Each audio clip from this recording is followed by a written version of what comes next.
আসসালামু আলাইকুম রহমতুল্লাহি বারকাতু। ঈদ মুবারক, ঈদ মুবারক, ঈদ মুবারক। আলহামদুলিল্লাহ, ডোনাল্ড ট্রাম্পের মধ্যস্থতায় যার যুদ্ধবিরতি চুক্তি স্বাক্ষর হয়েছে, এই স্বাক্ষরে চুক্তি সই করেছেন তুরস্ক, সৌদি আরব, কাতার, মিশর।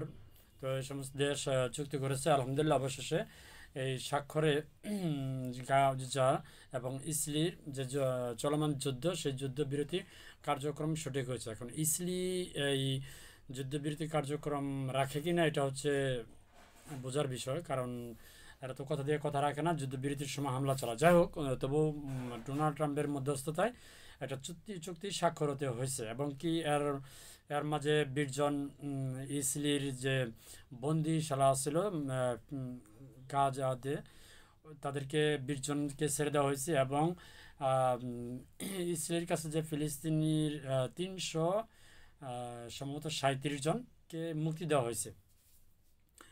তো এর মধ্যে এই গাজাতে যে পুনর্গঠিত মানুষ যারা ছিল, বিভিন্ন জায়গায় লুকায়িত বা বিভিন্ন জায়গায় ছড়িয়ে ছিটিয়ে ছিল, তারা পুনরায় এসে তারা বসবাস করার জন্য যার যার মতো চেষ্টা করতেছে। এবং এর মধ্যে যাতে বিভিন্ন গ্রুপ আছে, আপনারা জানেন, সারা সারা বিশ্বে আছে। তো তারা নিজেরা নিজেরা একটু দ্বন্দ্ব বিদ্বন্দ্ব করে গতকালকেও প্রায় আপনার 37 জন মারা গেছে নিজেরা নিজেরা। তার আগের দিন মারা গেছে হচ্ছে আপনার 7 জন।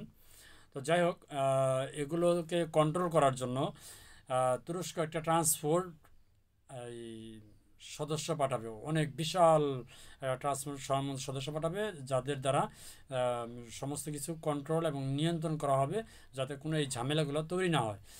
তারপর হচ্ছে কাতারও কিছু পাঠাবে, লাইক দ্যাট সৌদি আরবও কিছু পাঠাবে, মিশরও একটা দল পাঠাবে, এবং সর্বশেষ আমেরিকাও অল্প কিছু সেনা সদস্য পাঠাবে, যাতে করে আমেরিকার কথা হচ্ছে উগ্রপন্থী যাতে কোনো সমস্যা না করতে পারে, যার কারণে আমেরিকার ট্রান্সপোর্ট হিসাবে কিছু সদস্য পাঠাবে।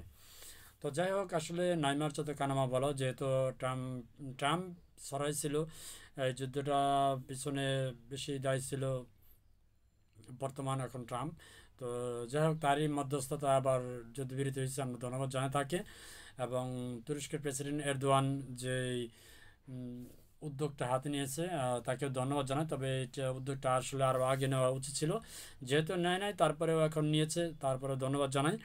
এবং এরদোয়ান সাহেব আরও অনেক দিন আগে একটা কথা বলছিল যে যখন যুদ্ধবিরতি হয়ে যাবে, যুদ্ধ চুক্তি হয়ে যাবে বিরতি, তখন এই গাজাতে পুনর্গঠন করার জন্য